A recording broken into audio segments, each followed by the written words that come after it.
Any public comment on non-agenda items? Public is well represented today with Ms. Cheryl Storr.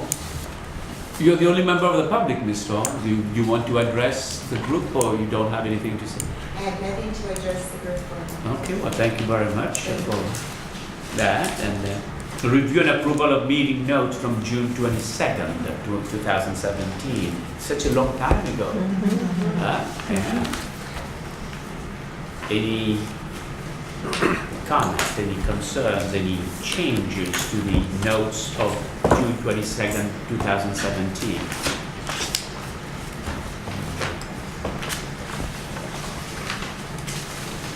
No? So move to approve. All right, you hear a second? Second. Okay. All in favor? Aye. Aye. Yeah, well, thank you very much, Dr. Storr. It looks like you did a good job filling in for me. You mentioned the fact that we had a record number of graduates attending commencement. Right? Where was I? Might have been in Sacramento. Probably. Okay, all right. Let's go with Sacramento. Okay. Presence update. As you know, our board meeting, the Board of Trustees meeting, took place yesterday. It was in Arcadia. We had a beautiful presentation from Dr. Merrill, who is the Director of Curriculum Assessment and Instruction in the school district. I was impressed by the two presentations from Dr. Judy and Dr. Merrill, even though they disagreed on some of the numbers that they presented. One stated that 68% of all students from Arcadia who come to Pasadena City College graduate in 2 years. Dr. Judy countered that that number was not 68%, but was more in the range of 34%. Well, I don't know how that happened, but one counted more than the other, twice more than the other, right?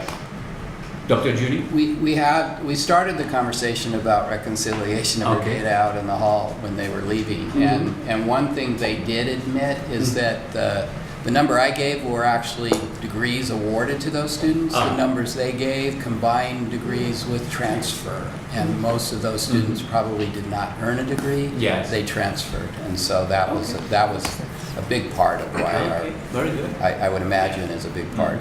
But I'll be working with obviously Right. their research office, and I'll get Crystal involved to make sure that we understand what the numbers actually are. Right. Right. But the one thing that I share with the group here that impressed me with that district is a very candid statement that they made. And that candid statement was that regardless of the fact that your units earned at PCC will remain on somebody's transcript for life, that is not what they're interested in. Their demographic is more interested in taking APs. Right? At least they had the courage to make that statement in public. Other school districts tap dance around it. I don't have any problem saying that. They say, oh yeah, we want to work with you, this and that, but they pay lip service to you, but then behind your back they're telling their students, we will keep going on with our AP, but at least they had the courage to say it. And I don't think one of our board members liked that very much, but anyway. Yes, Dr. Judy. So we also talked a little bit about that in the hallway, and they are very, I think they're interested enough in talking to us about dual and concurrent enrollment because they didn't totally understand the idea that if they take a class that we offer on their campus, so I'll use English 1A as the example. If we offer English 1A and they take that, they get a college transcript with English 1A that they can take to any college or university in the nation, as opposed to they take their AP class, they have to pay for a test, they have to pass the test, and if they do, then they get credit for that at a college. But even then, it's not transferable credit. Well, and some colleges are starting to look differently at AP, and so college transcript with English 1A on it, it is guaranteed. Yes. You don't have to fight or argue for that, where AP is still not for sure. Right. And so I think, I know the board president was very interested in us continuing that conversation, Right. and so Okay, that's good. so we'll be reaching out to talk to them more And about it. I would also, as part of my update here, I would urge our faculty senate to work very closely with you, Dr. Juni, as you arrange for a meeting with the faculty over there. And I think it would be very important for the faculty at Arcadia to be convinced of what you just said right now. And I think that would help also in making the parents of that district understand the importance of a community college transcript, especially in those courses that transfer. So. Do the AP classes from the high schools give them some type of status or statistics statewide to say we have this It doesn't give them many? anything. As a So- matter of fact, nationwide now, there are many schools that are rejecting They AP. don't even do it? All right. And if you get a 3 on an AP, Yes, doesn't count. it doesn't Right. practically count anymore, and many of the UCs don't even count them anymore. Right. Right? So, And the biggest thing I would say is that it varies on how colleges and universities accept it. Right. And so if you have a transcript with English 1A on it, they'll all accept it the same. Yes. If you have a Right. 4 or 5 on an AP test, Right. it depends what college you're going to, on what kind of credit you're going to get for that. right. And So, Right. that's one thing that will. The other thing also that surprised me, but maybe I shouldn't have been surprised by that, is 48% of the population of Arcadia is foreign born. 48% of the population. I That's guess the you data. haven't been to Arcadia. Huh? I assume you haven't been to No, Arcadia. I've been to Arcadia, but I don't see people walking. Oh, okay. Yeah, I don't see people in the streets of Arcadia, so Yeah. I wouldn't know. But well, that was very interesting. Temple City's probably the same too. Yeah, probably San Marino also, but Yeah. Temple City, at least you see people when you Right. drive through Temple City. Yeah. But when you drive through San Marino or Arcadia, you don't see people. People don't play in the street. You know. Yeah. So, and then my update also will include the fact that this semester our numbers are slightly lower than they were last fall, but we are doing everything we can, working with faculty and staff to add second semester courses, not second semester, second half of the semester courses so that we can capture that enrollment. Right? You all know that Dr. Norman will be leaving us. Her effective start date at Palomar is October 16th. Her last day here will be Friday the 13th. I don't know if that's a good day or not, the last day, but that's her last day at PCC.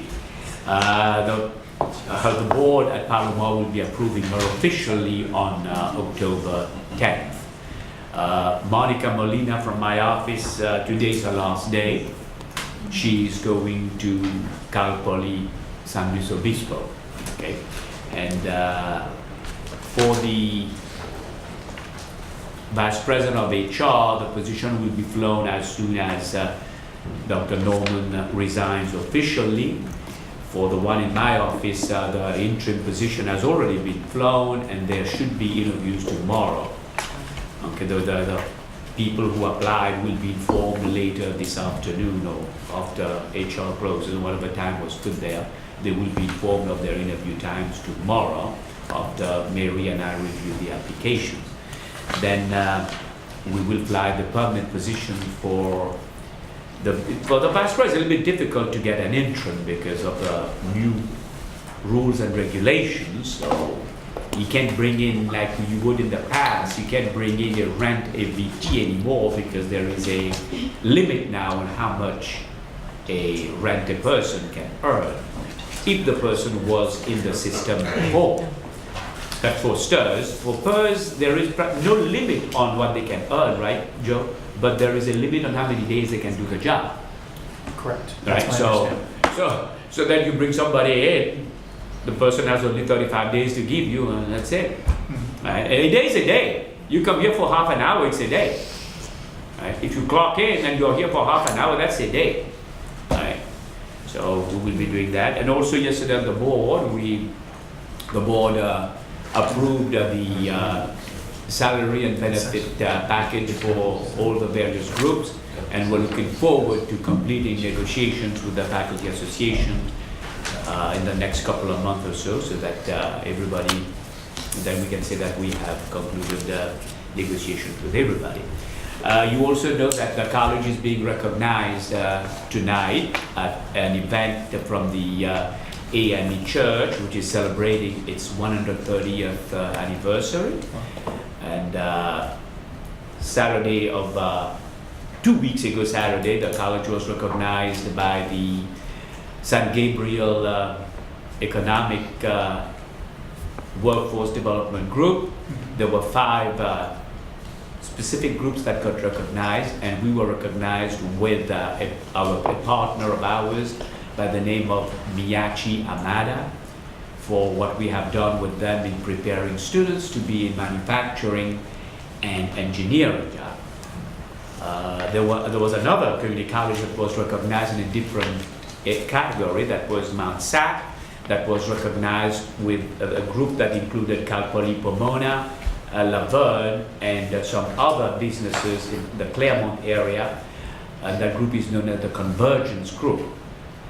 And then, of course, one of our partners, the Sing Poly Corporation, their CEO, Mr. Kin Wee, was recognized as the Businessman of the Year. Mr. Kin Wee has approached us to see if we can have a program with them, because they have now 5 restaurants in the area, and they would like for us to prepare their workforce in culinary arts and also in hospitality management. So we will be setting up a meeting with them. In fact, I had a meeting set with him last week, but he could not make it because he got stuck in traffic, and so the delay kept going on and on and on. But then I had another meeting right here on campus, so I could not at that point wait any longer. But anyway, so those are some of the things happening at the college. And you also know that the board is going to be hiring a search firm. The board will interview about 4 or 5 firms at the special meeting on the 11th of November to start the process of finding a new president superintendent for the Pasadena Area Community College District to start on July 1st. October 11th? October 11th? October 11th, yes. The board meeting of October 4th has been canceled, right? And the board will meet in a special meeting on Saturday 11th. We are trying to find a venue for that meeting. It will either be at the University Club or at the Athenaeum. And that meeting will be facilitated by the former Chancellor of the California Community College System, Dr. Bryce Harris. All right? And this will conclude my report. Update from Academic Affairs, Dr. Judy. So I was going to give a little more detail on enrollments for fall. Actually, our fall credit enrollments are considerably less than last fall. As of today, actually, we're 6,300 enrollments less. That's seats, right? That's seats. Seats. That's butts in seats. And so unduplicated head count, we were up through the first couple of weeks actually ahead of last fall. We are now 90 unduplicated head counts less this fall than last fall. So a couple of, so I would say number of students were about the same, but students aren't taking as many classes. And so that's, the enrollments are considerably less because students aren't enrolling in as many classes. And in the non-credit area, I'll speak for Dr. Bell, we're also seeing significant drops in enrollment. The numbers aren't as large in magnitude because our non-credit enrollments aren't as bad, but the difference right now between last fall and this fall is a little over 800 enrollments. And in the unduplicated head counts, the difference is the difference in enrollment is 2,000, so 2,200, and the difference in unduplicated headcount is 230 students. So we have about, To add to what Dr. Judy is saying, if you were to look at those numbers very carefully, that would mean a decrease in credit area of about 600 full-time equivalent students. yeah, About, what you should expect is there's about 0.1 FTS earned per enrollment. right, so that's about 600 or so. Now, if you count that as income, you're looking at close to 600 times 5,000, that's close to $3 million. Is that correct, Dr. Judy? That's correct. All right, that's about $3 million that we may not be earning for next year. Now, if we go into stabilization, that is to say, if we don't meet our base, for this first year, we will get paid for that amount, but then if we cannot make that the second year, that money is gone for good, and our base will be lowered. Right? And we have set our base right now at 24,200. And it is in our best interest to ensure that we bring that number up so that we can maintain that base of 24,200. So, after what Dr. Verdian just said, in regards to planning for upcoming terms, so I'll say it this way, fall's going to fall short. Clearly, we're not going to make that up. Now, will we make some of that up? Dr. Verdian mentioned earlier that we have a number of late start classes, and I've been working with the deans to try to increase the number of late start classes. Both student services and marketing have been working on getting the word out about those. And those are actually working to a certain extent, because if you look at the day-to-day enrollments, we've actually seen increases in enrollments over these last couple of days because students are starting to enroll in those classes that are to come, so to speak. And so we should make up some of that. We won't make up 600 FTS. That being said, the winter schedule is almost ready to go live. I'm working with the deans at looking at the winter schedule. Last year on the credit side of winter, we earned 1,777 FTES. We're trying to build the schedule larger so that we have the potential of generating a little bit more than that. We don't have a lot of history with winter, since last winter was the first one we've done in a number of years. Our enrollments we could have achieved better, so we hope that we will. Although fall indicates that we should be cautious in anticipating that we might have a large winter. And then likewise, I could say the same things about spring. If we assumed that we generated the same number of FTS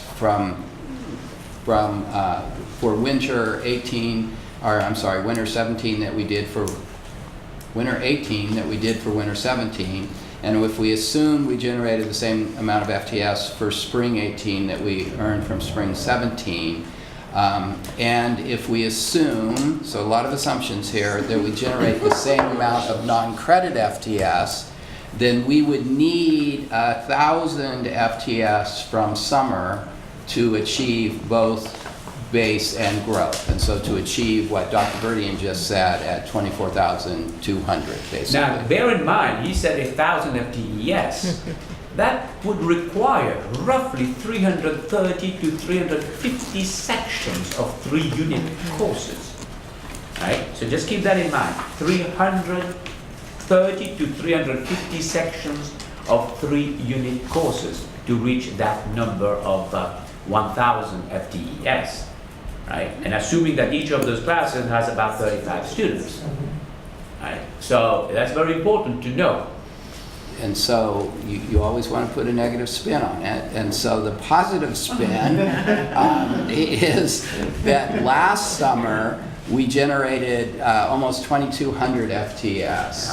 We pulled 720 of that to last year in order to achieve base and growth, and the other 1,400 went to this year. And so again, another assumption, if we assume summer does the same thing, we will have sufficient FTS to be able to do that. But I think it's really important for you all to go back and listen to what I said. I made an assumption about winter, I made an assumption about spring, I made an assumption about summer, and our current fall enrollments would argue that those are all bad assumptions. And so we do need to be cautious in thinking that it could be So as that bad. my It negative could be spin as was good. bad as what Dr. So my Murray negative spin was a said. good spin that you put on it. I'm trying not to be a Debbie Downer here and say that we still have a chance Right. of generating a sufficient FTS to make our base. Right. And we do still have a chance of also actually generating growth. Our statement is going to be, we will make base.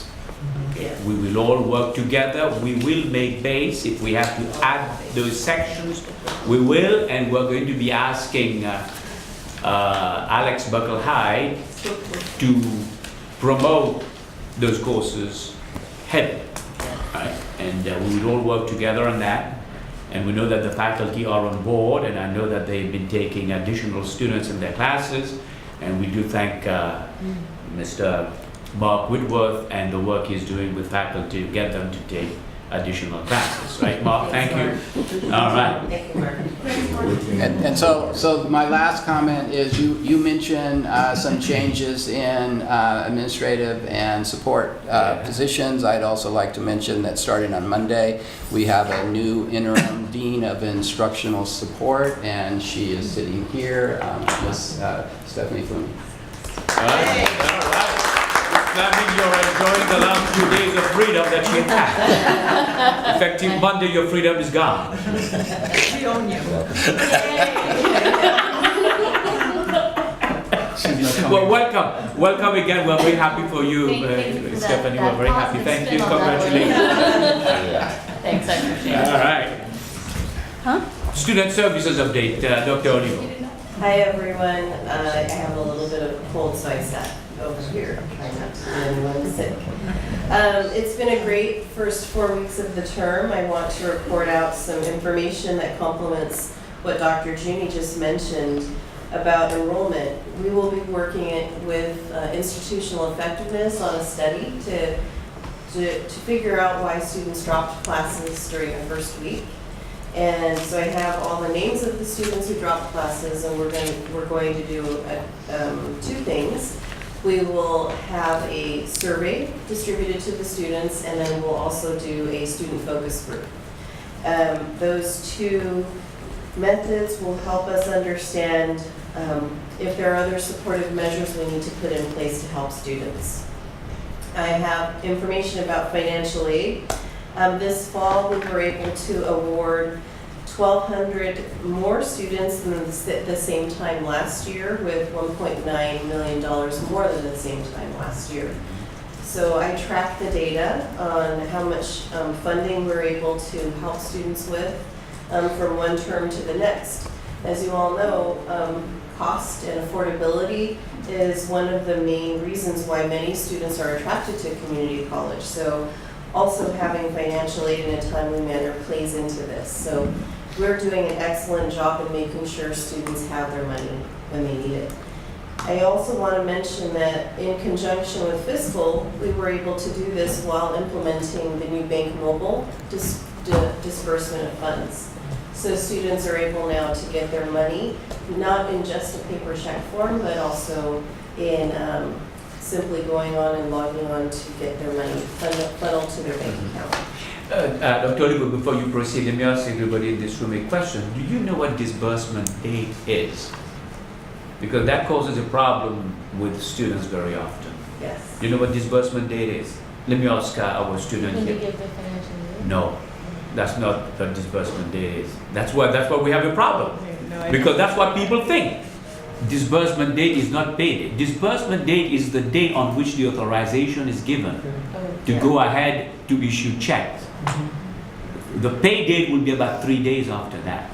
Yeah. Okay, so that's one thing that all of us need to let our students know, Yeah. that disbursement date is not pay date, because we get a lot of complaints. We were told that there was, the disbursement date was Monday, today's Wednesday, we haven't received our check yet. Yeah. They believe that that's what it is, so it's important that we let people know there's a difference, disbursement and payday. Huh? Thank you. Thanks, Raj.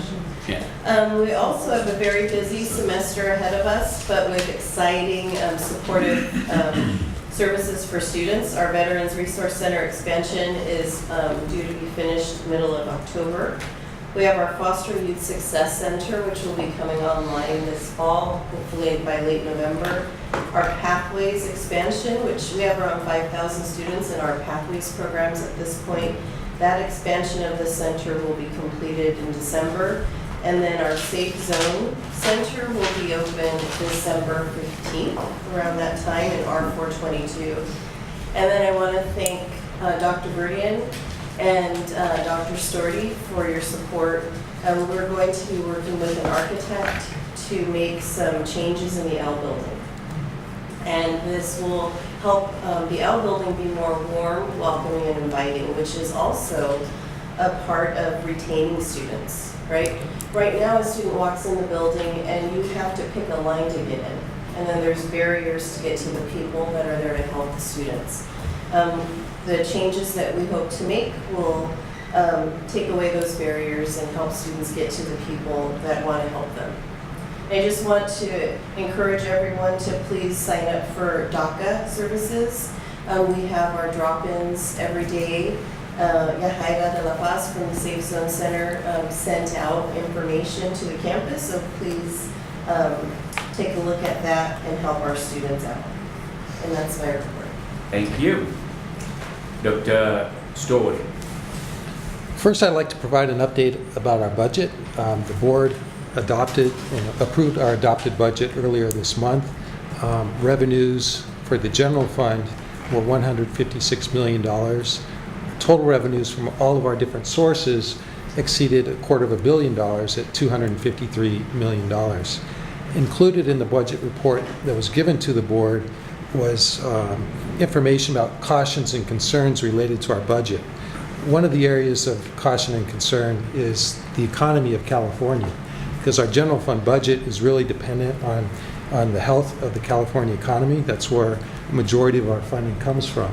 So it's something that I watch very closely, and I wanted to report out to this group some of the indicators that I'm currently seeing at the state and national level. So the gross domestic product for the state of California was 2.9% in 2016. That's a very healthy GDP. And for the first quarter of 2017, it was 0.1%. So we are seeing a slip in the GDP. However, the GDP in the first quarter is typically lower and catches up as the year progresses. So I'm not particularly concerned about that indicator. Unemployment in California is extremely low. So that means a lot of people are working. Current unemployment for the month of June was 4.7%. And that's only slightly higher than the national level, 0.3% higher than the national rate. And job growth year over year in California was 1.6%, and that's the same rate as the national level. So we have a very strong job market, adding more jobs, more people to our workforce. Another indicator that I look at to gauge the health of the economy is the real estate market and the building market. So current building starts for new housing projects are up 65% from last June. So that's a very strong indicator. New construction jobs will be added, new employment to a bunch of different sectors, all the way down to furniture and stocking the homes. So that's a healthy indicator. Also, the median home price in California was $555,000 in June. So that was up 0.9%, almost 1% from May. And looking at the year-over-year increase, it was up 7%. So indicates a very strong housing market. So all of these are in line. Unemployment's low, more people working, more people can afford buying homes, indicating that the economy is still strong. And looking at the revenue at the state level, just for the month of July, State revenues were up compared to the budget, so this is only 1 month after the budget was signed into law by the governor. They're up 2.7%. So that's amounts to $190 million at the state level. And the primary drivers for that increase are increases in personal income tax at the state level. So more people working, lower unemployment, more people paying tax, indicates higher revenues at the state level. And also higher sales tax are being realized at the state. So that's $136 million higher than was actually projected and included in the budget. So more people working, more people spending money, again, fueling the economy. So everything I'm seeing at this point indicates that the economy is off to a good start for fiscal year 2017-18. So that's good for us because that's what feeds most of our general fund budget. You foresee like a bigger COLA next year? I'm hoping for a bigger COLA. It will definitely help our general fund. Yeah, help offset some of the cost increases that Don't we're seeing. retire. Maybe you won't retire. No. The COLA can be 10%, I'm gone. And next, I'd like to provide an update on the U building. So the U building funding was signed into law with the budget. So this year, 17-18, we're receiving $2.2 million from the state, and that's part of the total project, which is $63 million. So the first year budget from the state is for design and architectural services. Next year we'll get more. When the construction actually begins, we'll have much higher budget. We've contracted with an architect, GKK Works, who's already begun working on with the Chancellor's office about design specifications for the building. The way the project is funded... You have a good question here from Bruce. Yeah, I have a question. So the money from the state for U building is gonna come in basis of whatever we're doing at that time? Yeah, It's not gonna come, you don't wanna get the whole budget? I would love to get the whole budget at one time, Yeah. but what we do is we have a five-year projection for the cost of the project, and the state funds it based on those annual amounts. Okay. So they're not going to front us all at once, the $63 million. It's based on the projection for the entire project. Very good question. The way the project was approved, it was approved as a health and safety project because there's seismic issues with the existing U building. And the state is very strict on the replacement project. So we provided plans to the state when we originally submitted the project plan, and that's what was approved by the state. And we're really held to those standards in the design specifications that were submitted. But we're currently working with the state to see if there's any kind of flexibility with some of those specifications so that we can put in place a building that meets our needs right now as opposed to when the plans were submitted. And that's going to be a hurdle for us, but we're working with GKK Works to make that happen. But regardless, we're limited to the space constraints of the existing U building. So the existing U building is a certain amount of square footage. We have to build a new building at that same exact square footage. Rudy has a question. Yeah, I have a question about the laws. And every year the laws changes, and so it increase more safety issues. So don't you think it's gonna affect us with more money if when the plans go in by when you submit it before all these changes and like earthquake safety? We're using every argument we can to the state. We're presenting every argument we can to provide some leeway into the design because we want to be able to adjust certain aspects of the design. Not many, but for example, the plans that were submitted called for a 5-story building. So, we want to look at that. Does a 5-story building make the most sense? And one way of looking at it is a 5-story building requires about $500,000 more steel to make it seismically strong than a 4-story building. So we're going to use that and see if we can use that as an argument to adjust the plans that were originally Now, if submitted. you're using 4-story building, then your footprint will be larger. It could be larger. Yes. Right. We just want to provide as much flexibility as we can as we develop the final plans for the project.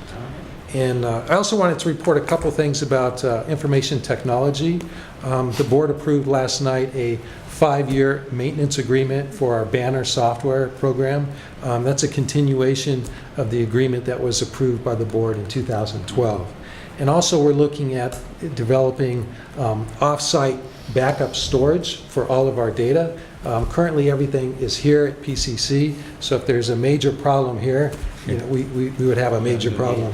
So we're looking at having an off-site storage location for all of our systems and data backup, and hoping to have that in place sometime by the end of this You're talking about this calendar year. Yes. in the state over here in the city or somewhere in another state? Because It's going to be earthquake and we lose it's our going to data. be going to be far away from Far away. Pasadena. I have asked that this be completed before December 31st, and said that's it, you will be done by that date. And I was told that in case of an emergency, it might not be ready by then, but by the 31st of January. But my deadline is clearly done. December 31st, we need to have that in place so that everything is done. Right. We're looking at every aspect where there's risk and how can we limit that risk. And this is one area that it's going to be on the expensive side, probably about $500,000, but it's something that's very important because if our systems go down, it wouldn't be good. So does anyone have any, that concludes my report unless there's any questions on anything that I covered. All right. Standing committee report, update on standing committee membership. Yes. Ms. Corrose. As part of our evaluation process every year for standing committees, we ask, and I sent out requests, that every standing committee review their charge and their membership and bring any changes that they think are necessary to college council. And as you can see, our next 2 items on the agenda are exactly that. Okay. So shall we go to the next? So new items, discussion and possible action, student success standing committee membership. Who will address this? I think Sheila? Sheila? So the new subcommittee of College Council, the Student Success Committee, Yeah. was formulated, and we had our retreat on September 1st and have met twice so far. And because this is a new committee, it's hard to anticipate the needs and the topics that will come up and the members that need to be present.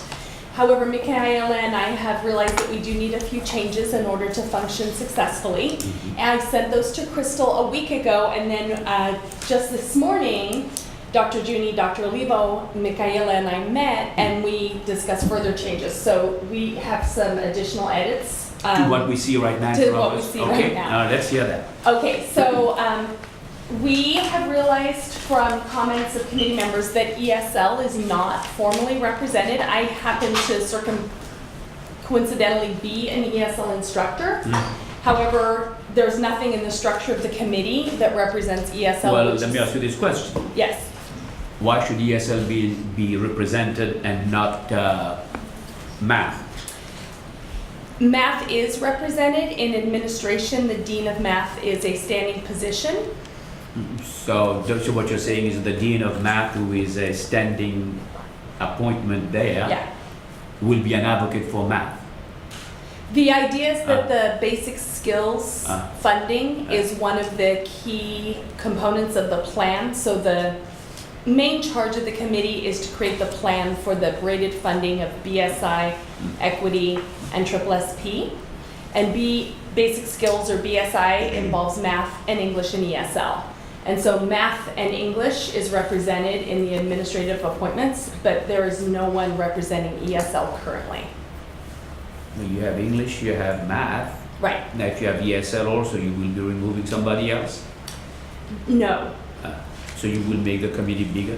Yes, and I'm not done yet. Okay. Let's hear that.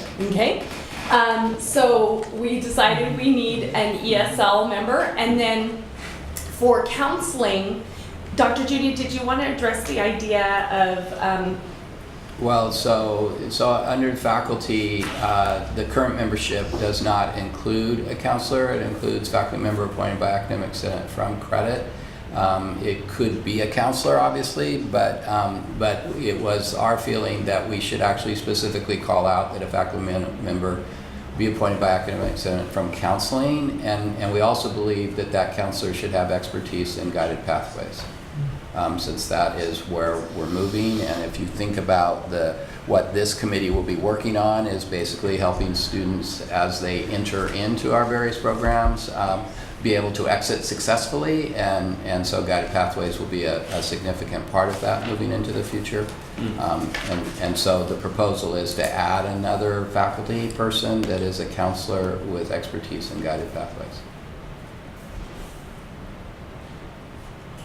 Is that in addition to number Yes. 5 up here? I think number 5 would stay the same, but we would include language indicating that the counselor has expertise in guided pathways specifically, Okay. so that we didn't have to add another position for that. Okay. And for ESL, are you talking about adding the dean of ESL languages? We were. Okay, good. And then we had also discussed adding an ESL faculty member to make sure that we don't have more managers than faculty on the committee. So is that a 6th That- position for yeah. faculty? It would be, I have another question. yes. All those representatives that we're putting there, the fact that we're saying that one should come from English, one from math, one from counseling, one from ESL, are those decisions being made based on data available that show what percentage of those students are coming from ESL, from English, from math, from counseling, and so on? What is the success rate of those students? What is the failure rate of those students? Yeah. Or are we just making those decisions based on emotions because those sections, those courses are generally classified as No. basic skills? I can answer that, Dr. Verdian. So the student equity plan is divided into 5 parts. Okay. The 3 of the components are dedicated to English, math, and ESL, specifically for the reasons that you cited, which are what are the success rates. And what the data for PCC reveals now is that our success rates need to improve. In those 3 areas? In those 3 areas, yes, which is why 2 years ago, we had retreats specifically for those respective faculty members with an external expert.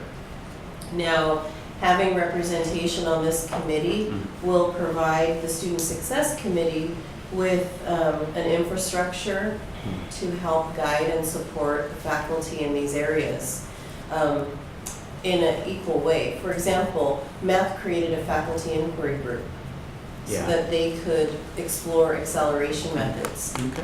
English has met regarding acceleration, and they've piloted the co-requisite model. ESL will be able to get that help and guidance and have a voice through this committee for those kinds of efforts. So what you're saying to me, if I understand correctly, is that math was able to do that because they had received funding to do it, or they had somebody to advocate for them to do it. And English had been able to do that because somebody advocated for them to do it. But ESL could not do it because they didn't have a representative on the committee. ESL has not been part of the conversation around what are the steps we need to take as a college to make sure that we close How do you our... explain that? Why was ESL left out of that? I think because at the time structurally, we had one dean over a massive area. English, ESL, foreign languages.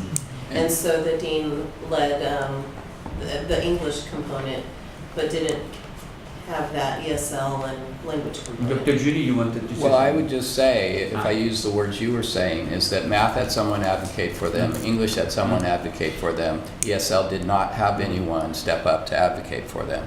And it wasn't on this committee because this committee didn't exist.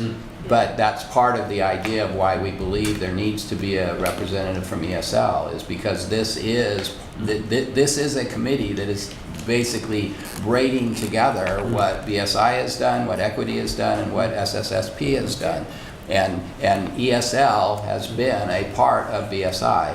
ESL needs to be represented on this committee so that they can be part of making the decisions that will impact what's happening in ESL, but also that they have an advocate for them, and so that they too can start looking at acceleration, looking at the various ways of helping to improve student success in ESL. Ms. Fleming, you wanted to say something? Just a clarification question. So you were saying that you were going to add an ESL faculty and the dean?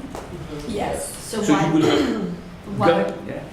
Okay, so why would ESL have a faculty and a dean where the other areas only have a dean? We discussed that.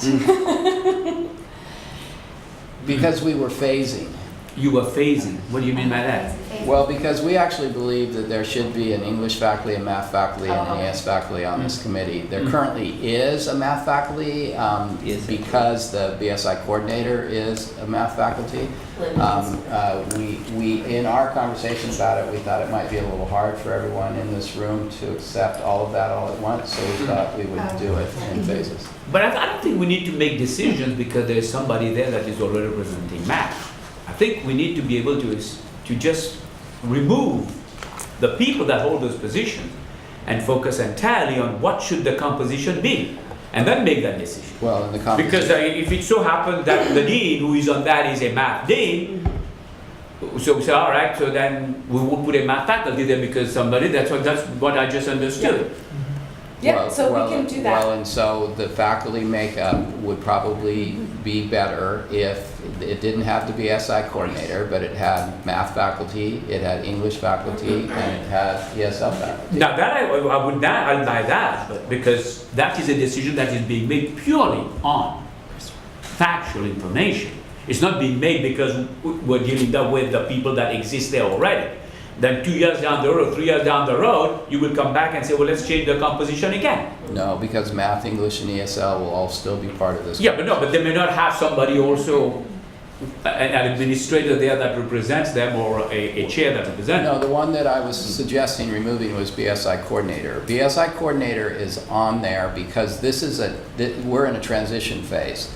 BSI will not exist in the future. It will be part of, just the way equity will not exist in the future and SSSB will not exist in the future. Okay. They are all part of this. The funding of those three funding sources are being braided by the Chancellor's office. The plan that we're supposed to be submitting in December to the Chancellor's office is one plan that covers all three of those areas. This committee is responsible for the development of that plan. We were moving from having a group that dealt with SSSP, a group that dealt with equity, and a group that dealt with basic skills. Okay. So part of that conversation and bringing this together is that we have the director of equity, we had someone representing SSSP, and as I'm looking at it, I think that was in counseling, I'm not sure where that was. So you're removing the BSI coordinator?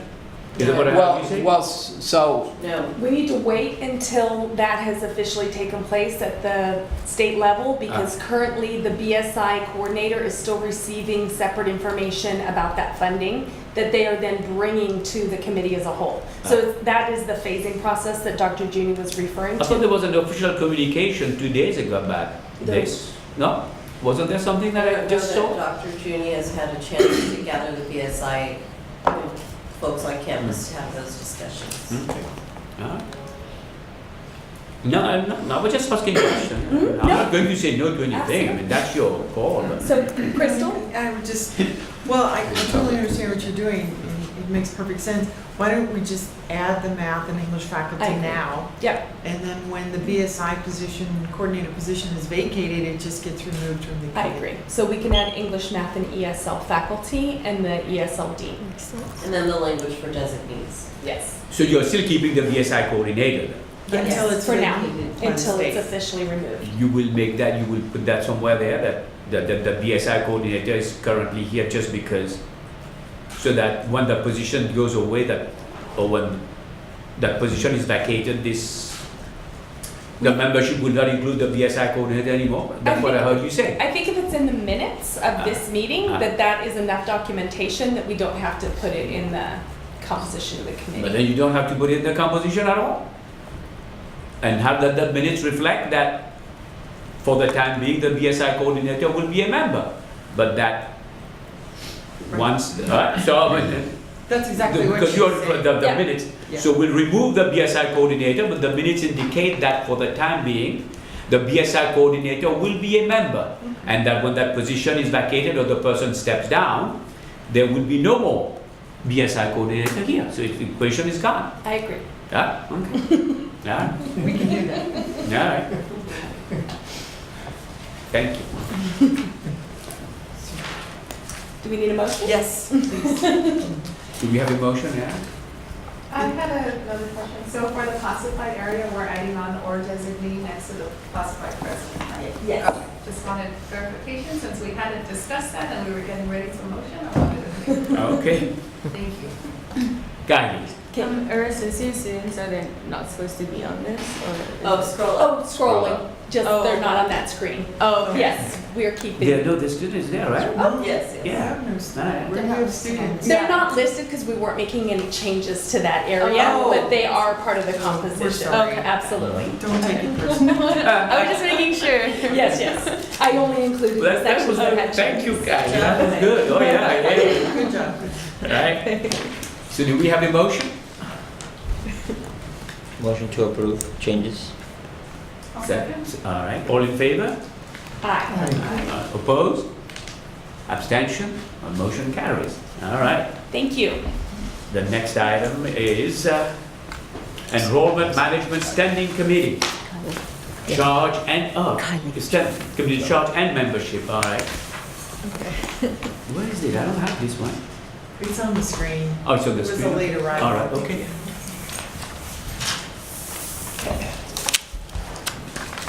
The charge, all right. Who will present that? This is Dr. Judy. Dr. Judy? So this is the Enrollment Management Standing Committee. There had been conversation prior to my arrival in regard to the charge, and so the committee had actually worked on changing that wording, and so basically the second paragraph there that's in yellow is what's being proposed to substitute for the charge. And then in regard to membership, we recently had a meeting and we discussed what the membership was, and we looked at areas that we felt there were gaps in various representation. We also added things like designee in various areas, so meaning of some of the same rationale as what we were discussing with the changes in the Student Success Committee. And so this is what we ended up with. And so the committee went from a membership of 14 to a membership of 18.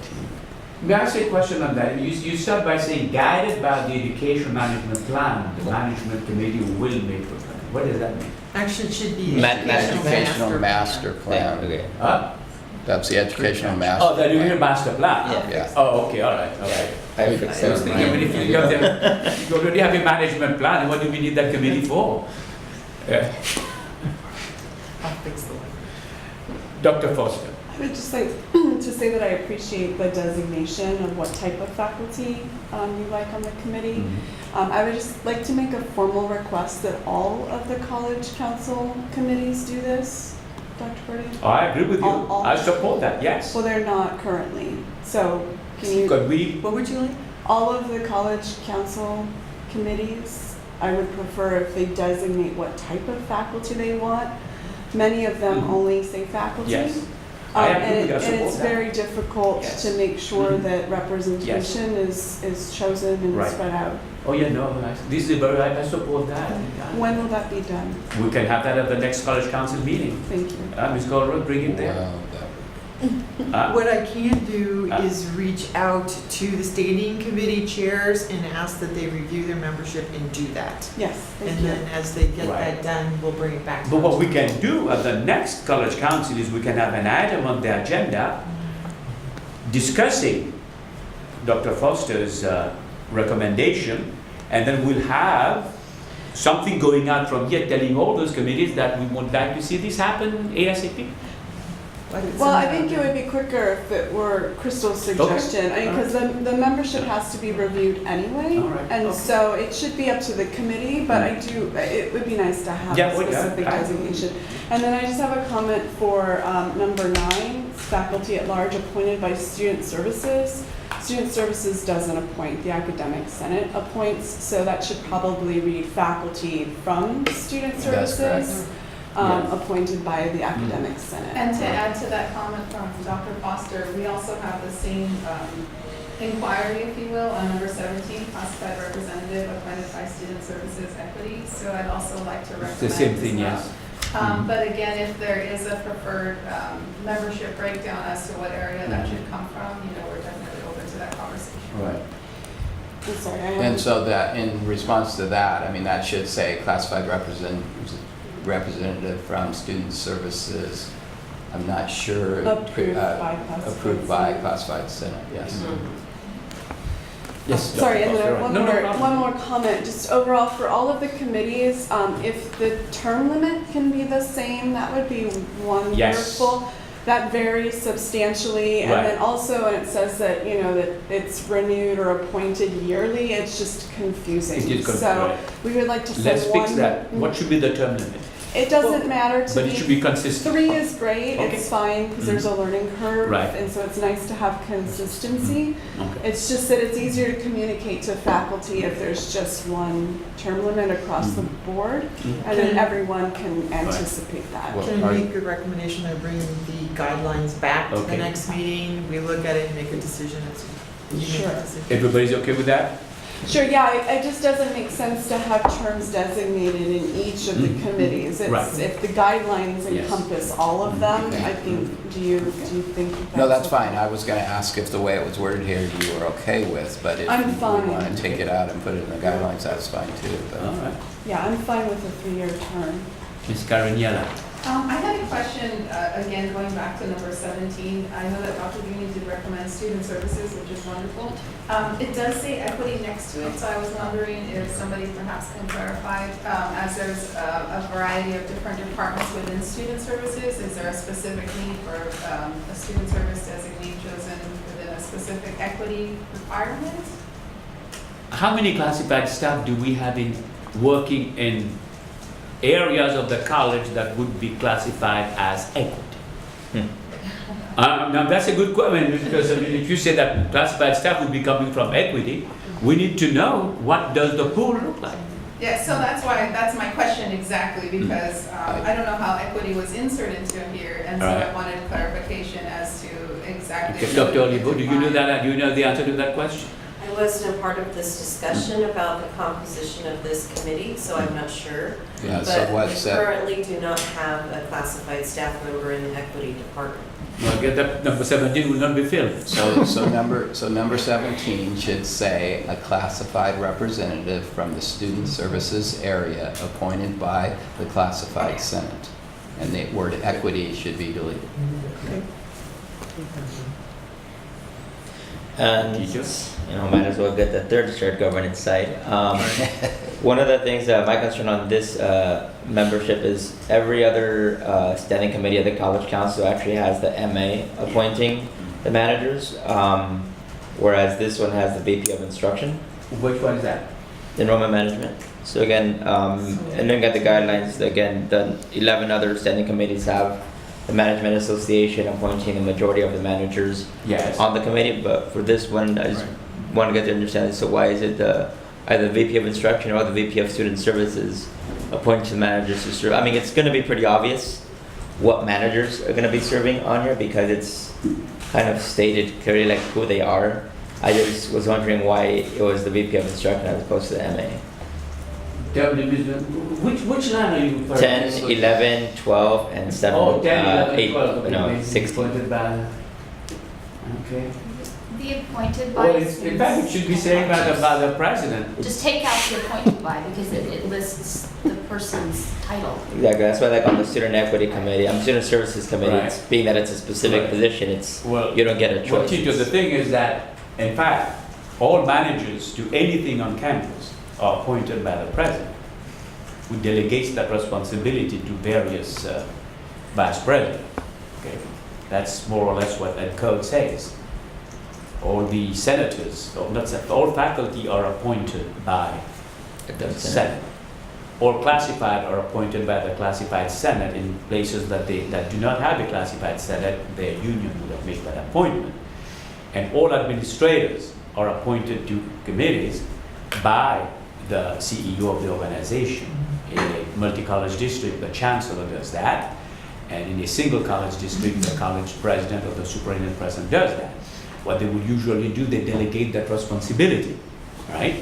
So in this case here, it says Vice President of Instruction, but again, by a code, that is the prerogative of the Superintendent President, who delegates that to the Vice President of Instruction to make that appointment. I think this was a piece of perception as much as reality. Okay. And I think that what we felt fairly marginalized from the process, and this was shared by others as well. Right. And so that's why. Right. No, I believe me, I understand that. I understand that very well, that there is that perception, right?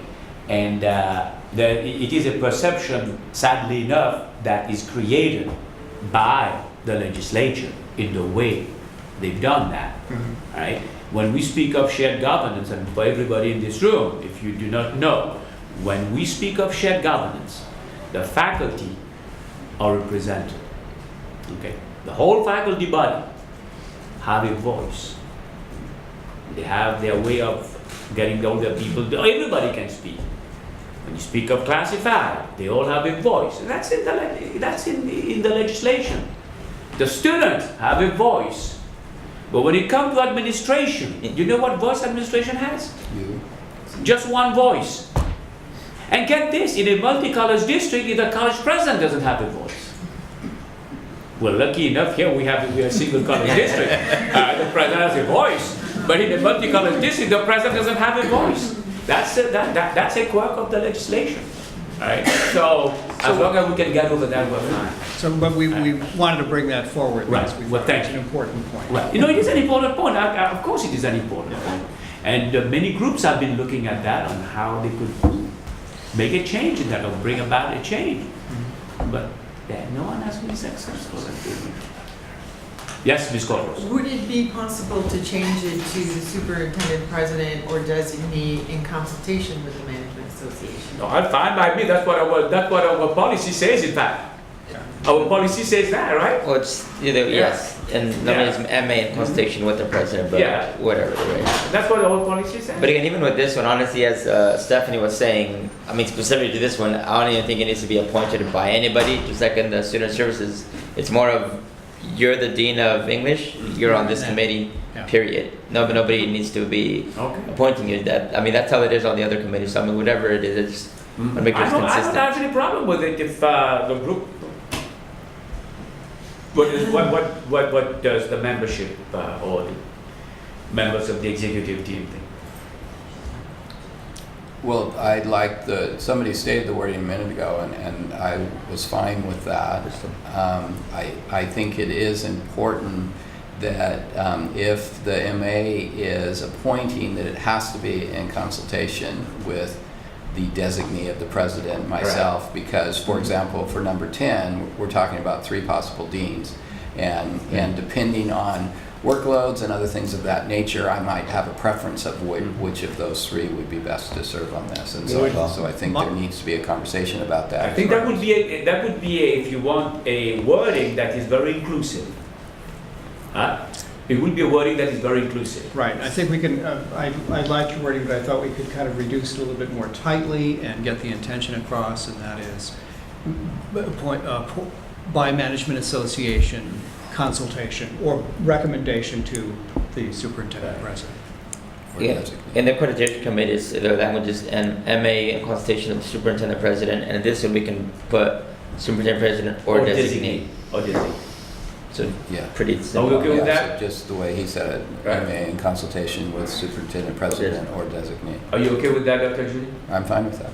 Okay, Oliver. Yes, that's good. All right. Dr. Story. I don't want to leave you out of that.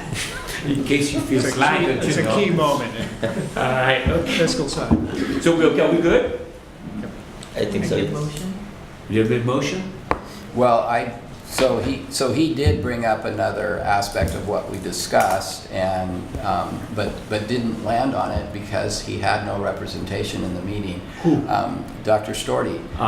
Enrollment management committees at many other institutions actually do include the chief business officer, because in fact this is talking about the generation of FTS, which is the generation of revenue for the college, and so Dr. Storti might want some representation on this committee. You just got appointed. Good. So that would be You or your another, designee? that would be another Me or my member that you designee. could All right. put the vice president of business services or designate. So it's 19 now. Yeah. All right. Okay. We need to buy some more chairs. Well, pretty soon we'll have the whole college here, would be good. All right, so do we have a motion? So moved. All right, second. A second. All right, all in favor? Opposed? Abstention? Motion carries. All right, Ms. Goros, you look happy. If I'm, Yes, sir? so Crystal, we're good with that language as It's too late now, we've already agreed on it. So, No, I just want to make sure that, since we did not restate it prior to the All right. motion. you know, Yeah, just wanna make so- sure. I shall adjust the language. Okay. Number 3, BP 6750 parking, all right? Ms. Goros. Right. Okay. Okay, fine then.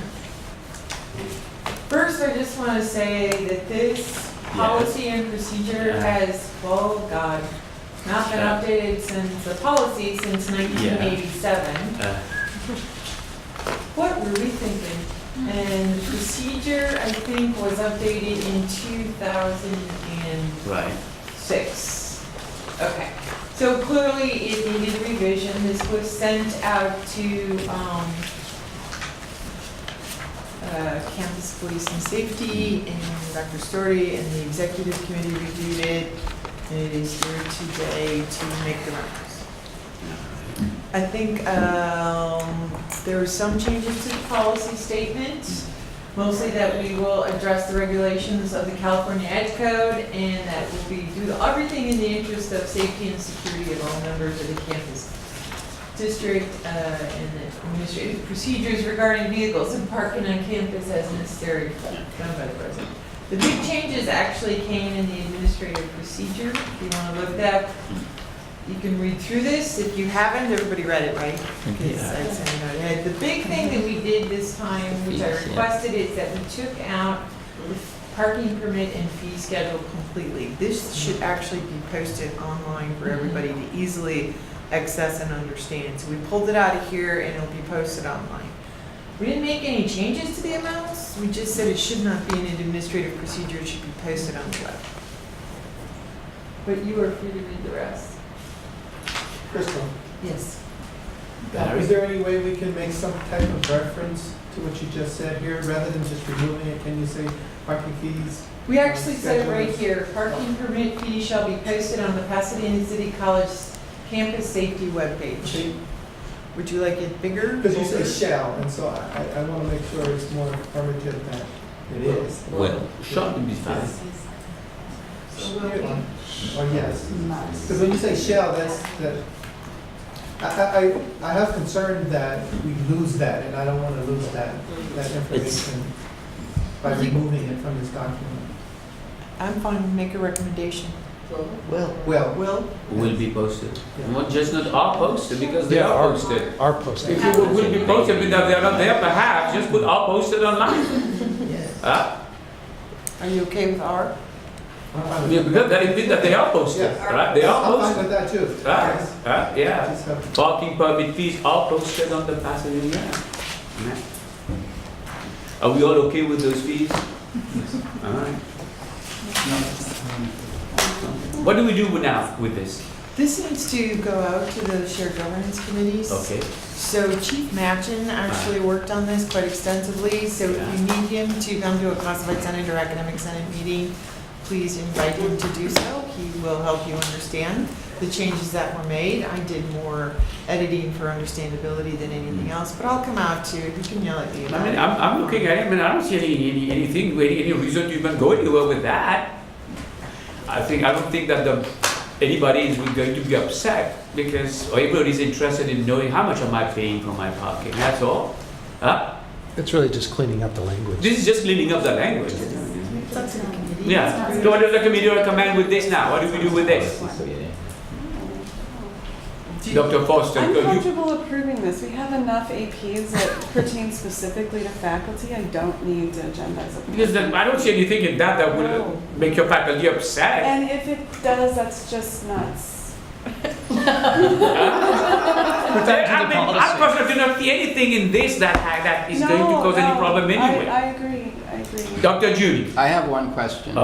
Do we have enough staff parking places for everyone who works at this college? Believe me, we have more than we need.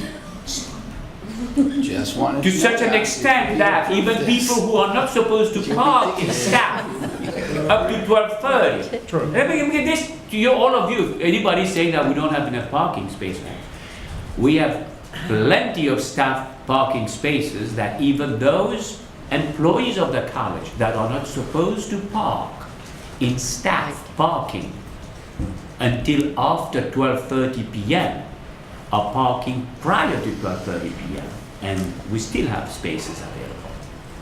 Yeah. Oh, yeah. Even students also have plenty of spaces. Now, if you tell me you want to get a parking space 10 feet from your classroom door, then I'm afraid we are 99% short of spaces. Right. So. Yes, Ms. Karen, yeah. I would feel more comfortable taking this back to the classified Yeah. center. That's fine. Oh, that's fine. But the faculty will not be taking it. The classified will be taking it. How about managers? You won't be taking it. No. How about students? You know what I'm at, you know. I mean, if you really insist, then. No, we will not I think it's insist. fine. Yes, sir. I mostly bicycle. Can I apply for a rebate against that cost? We'll refund you the money that you Okay. didn't pay. Okay. All right, okay. And the language. So we're good with this now. So everybody is feel free to do what you want, and we will take that to our board committee, right?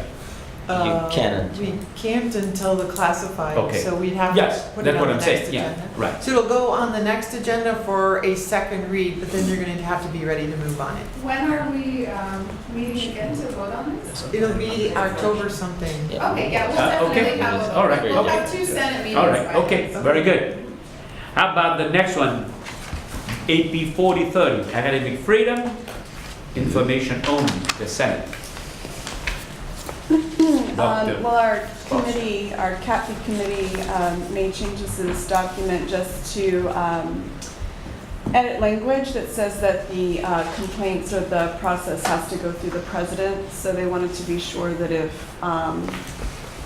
there was bias with respect to the academic president, that there was a way to go around that individual. So that's the language that's been primarily changed in this Where is that? document. Take a look at It's it. in 1A.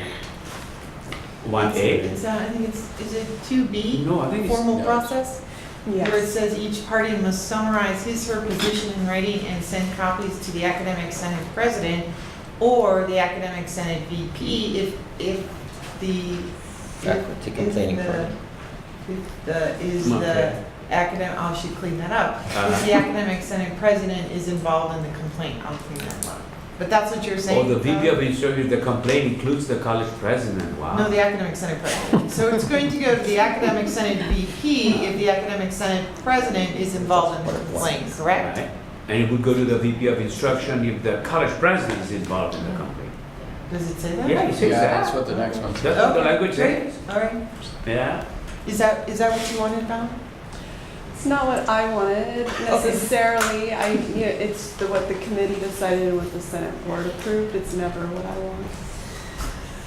No, okay, sorry. What does general counsel think about that? You don't have to. What do you mean? We need to, because this is academic freedom. I mean, there are problems all over the country because of that. Our general counsel needs to take a look at it. Do we have a general counsel? Yeah, we will have Board can. a LLR. Will you tell us never to go out to them? No, we will take it to them. Yeah, Okay. we have to, because I mean, this has to do with academic freedom, and council has to review the language, because this is the AP administrative procedures for the college. So council has to review if the language is acceptable or not. Great, so we'll Okay. take it out to the Right. general counsel. If they Yes. like it, we'll go forward. Well, so what we'll do is just send it to Dr. Norman right now in what that called in word processing form. right? And then we forward it to council, right? Okay, yeah. The next one is risk management and insurance, BP 6540. I have Joe. Sorry. Joe? So this, for both the board policy and the academic, the administrative procedure, primarily it was just a lot of cleanup. It was last reviewed in August of 2008, so it's been about 9-10 years. It was reviewed by both business services and risk management. For the board policy, we just clarified so it was a little more clear about who had delegated authority, what types of coverages we had, and that we are part of a joint powers authority group for insurance. For the board policy, based on the new structure that the district has had in place for the last year, we cleaned it up to make sure that there was, it was clear about who had responsibility for the risk management insurance of the district at the executive level. And then we added in new areas of insurance coverage that were not available 9 years ago, like cybersecurity. And we separated out the responsibility to the Vice President of Human Resources for health and welfare insurance, so medical benefits, that type of thing, because that's where that responsibility now is. So again, it was just primarily cleanup and just making a change in the written structure to reflect the structure of the district. What do we do with it now? It's up to this committee. Okay. What does the committee recommend we do? Are we ready to send that to the board subcommittee? Or yes? Move to approve. Okay. Second? Second. Discussion? All in favor? Aye. Aye. So this one will go to the board subcommittee. Aye. Okay. The next one is technology and information resources. This is an AP. Do you want me to do this? Yes. Joe? This actually goes with our purchasing BP, which is just an added AP that talks about the need that whenever we're looking at a vendor, that they be 508 compliant. All right. Want to go ahead? No? I have not seen it. Yes, you have. I saw the language that we added to it. No, But I this was sent this to you. Well, let's pull it then. Yeah, please pull it. I know that the language Okay. reflective of purchasing's needs is in there, but I don't know about the rest of the technology. Okay, so I have the we email where you said it was okay. but I'm let's fine. let's pull it. Can I see it? Maybe it'll refresh my memory. All right. Yes, I Okay, will. let's pull That's that fine. then. All right. Let's go to the next one. Conflicts of interest, BP 2710. Okay. Sorry, So- Crystal. That's fine.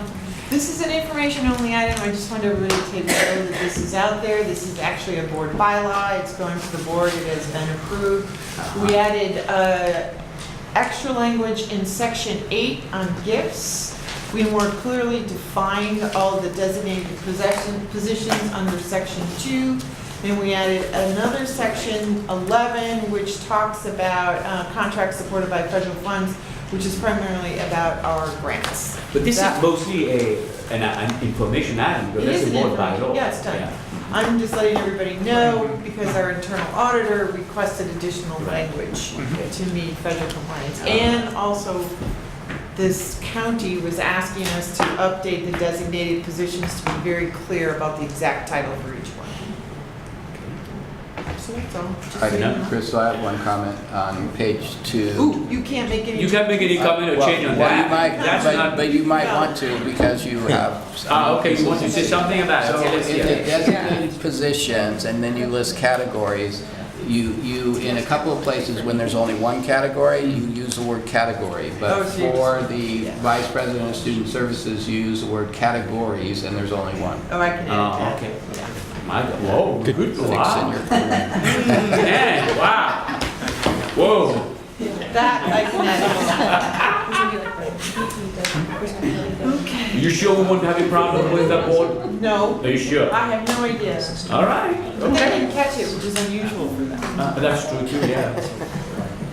All right, College Council Evaluation Report.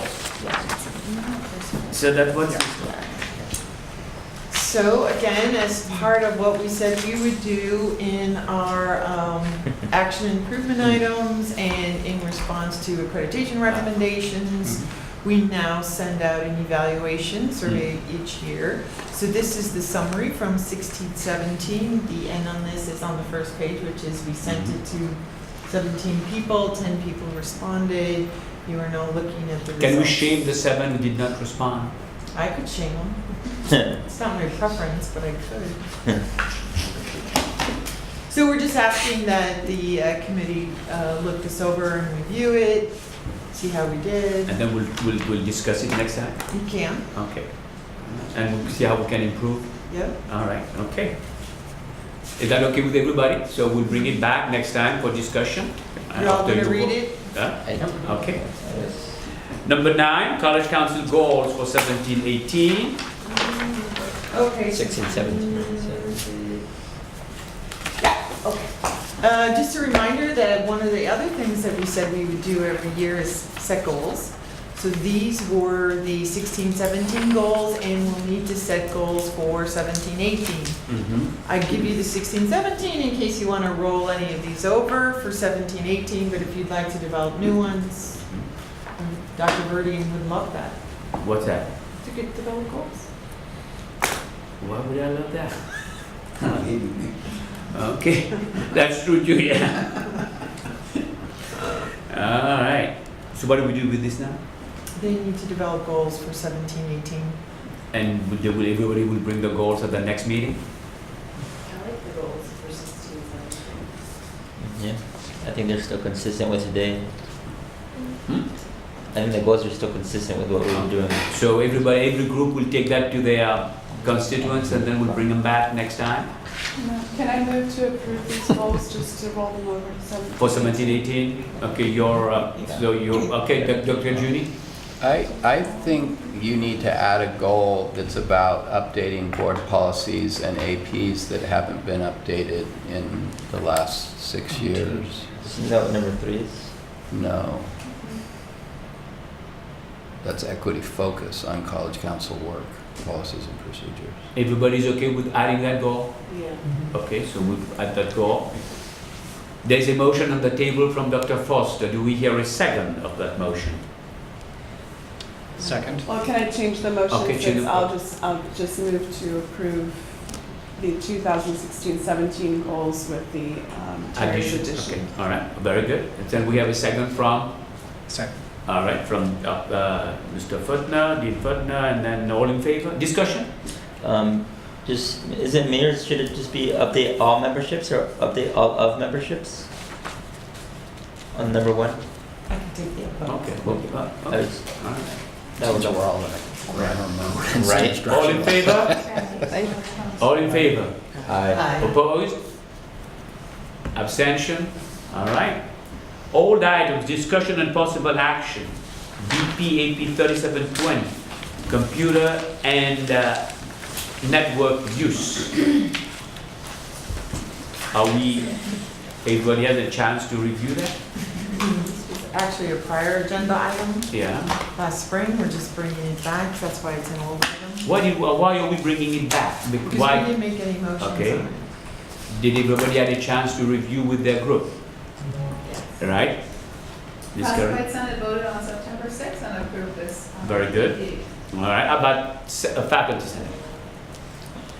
Sorry, I missed what we're talking about. This Computer network use.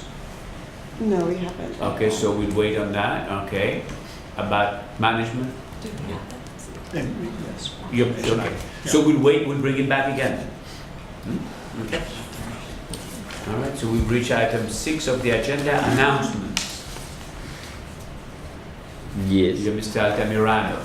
Tonight, at 5:30 to 7:30 is the Status of Latinos in Higher Education Forum. Here with Assembly Member Chris Holden, so all are invited to come show up and enjoy. All right. Everybody got that? All right. And then, more announcements? No? Got it? Yes, next Friday on September 29th, the Classified Senate is hosting a workshop series entitled Demystifying the Classified Senate. We're trying to promote more awareness of what the classified senate does, so I would encourage all of you to encourage classified individuals to attend, or if you'd like to attend as well, you're more than welcome to do so. We'll be providing lunch.